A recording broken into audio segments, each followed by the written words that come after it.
আজ মুসলিম উম্মাহর জন্য অত্যন্ত গুরুত্বপূর্ণ ও শোকাবহ দিন পবিত্র আশুরা।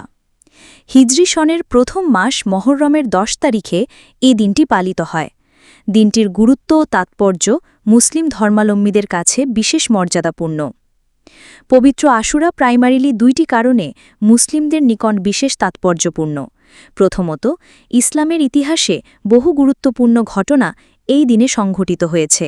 দ্বিতীয়ত, এই দিনে কারবালার প্রান্তরে মহানবী হজরত মোহাম্মদ সাল্লাল্লাহু আলাইহি এর দৌহিত্র হজরত ইমাম হুসাইন রাদিয়াল্লাহু তিনি তার পরিবার পরিজনসহ শহীদ হন, যা ইসলামের ইতিহাসে এক অনন্য আত্মত্যাগের দৃষ্টান্ত।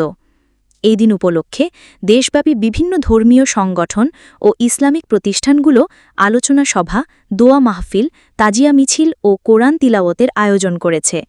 তবে নিরাপত্তাজনিত কারণে সরকার কিছু এলাকায় তাজিয়া মিছিলে বিধিনিষেধ আরোপ করেছে। আইন শৃঙ্খলা বাহিনীও বিভিন্ন স্থানে অতিরিক্ত নিরাপত্তা ব্যবস্থা গ্রহণ করেছে।